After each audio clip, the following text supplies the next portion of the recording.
एक समय की बात है, दुर्वासा ऋषि अपने शिष्यों के साथ भगवान शिव के दर्शन के लिए कैलाश जा रहे थे। तभी मार्ग में उन्हें देवराज इंद्र मिले।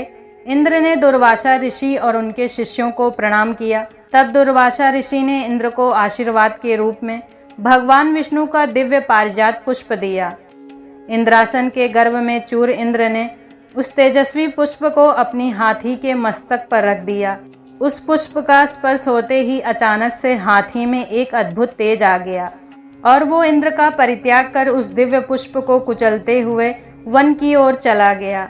इंद्र के द्वारा भगवान विष्णु के दिव्य पुष्प का इस तरह अपमान होते देख दुर्वासा ऋषि अत्यधिक क्रोधित हो गए। क्रोध में आकर उन्होंने देवराज इंद्र को श्री यानी लक्ष्मी से हीन हो जाने का श्राप दे दिया।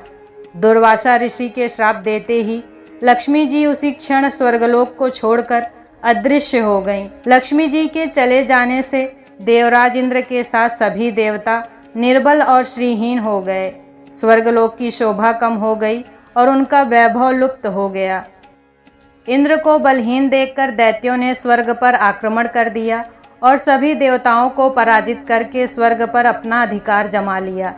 अपनी हार से परेशान होकर देवराज इंद्र देवगुरु बृहस्पति और अन्य देवताओं के साथ ब्रह्मा जी के सामने उपस्थित हुए और अपनी सारी समस्या बताई।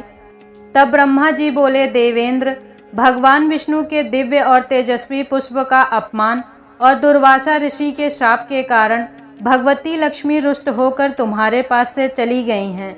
यदि तुम भगवती लक्ष्मी को पुनः प्रसन्न करना चाहते हो तो इसके लिए तुम्हें भगवान विष्णु की कृपा प्राप्त करनी होगी। उन्हीं के आशीर्वाद से तुम्हें खोया हुआ वैभव पुनः मिलेगा।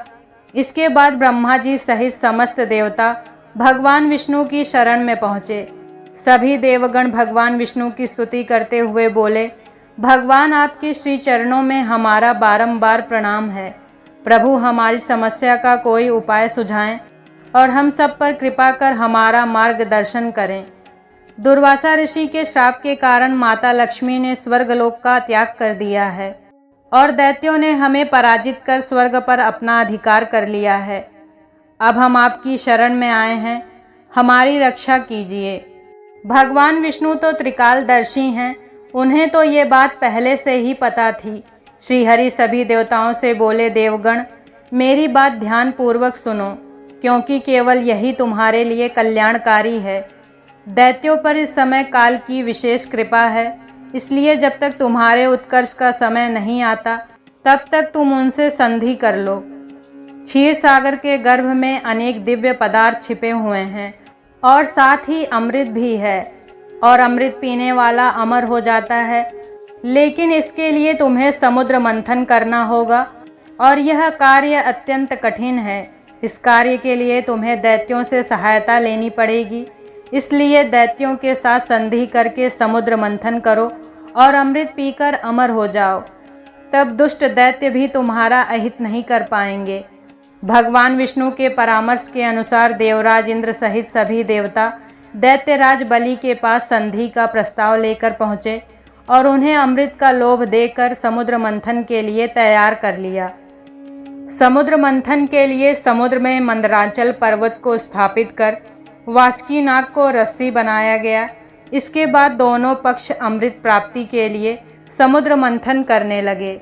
अमृत पाने की इच्छा सभी को थी, इसलिए सब बड़े जोश और लगन से मंथन कर रहे थे। तभी अचानक समुद्र में से कालकूट नामक भयंकर विष निकला। उस विष के प्रभाव से दसों दिशाएं जलने लगी। समस्त प्राणियों में हाहाकार मच गया। उस कालकूट विष को देखकर सभी देवता और दैत्य भयभीत हो गए। इसके बाद सभी ने मिलकर भगवान शिव से प्रार्थना की वे इस समस्या से उन्हें बाहर निकालें। उनकी प्रार्थना पर महादेव उस विष को हथेली पर रखकर उसे पी गए, किंतु उन्होंने विष को कंठ से नीचे नहीं उतरने दिया। उस कालकूट विष के प्रभाव से शिवजी का कंठ नीला हो गया और इसके बाद से ही भगवान शिव को नीलकंठ के नाम से बुलाया जाने लगा। लेकिन जब भगवान शिव विषपान कर रहे थे तब उनकी हथेली से थोड़ा सा विष पृथ्वी पर टपक गया था, जिसे सांप, बिच्छू आदि विषैले जंतुओं ने ग्रहण कर लिया। भगवान शिव द्वारा विषपान करने के बाद समुद्र मंथन फिर से प्रारंभ हुआ। दूसरा रत्न कामधेनु गाय निकली, जिसे ऋषियों को सौंपा गया। फिर उच्चैश्रवा नामक घोड़ा निकला, जिसे देवराज इंद्र ने अपने पास रख लिया। उसके बाद रत्न के रूप में ऐरावत हाथी निकला, जिस पर देवराज इंद्र ने अपना अधिकार जमा लिया।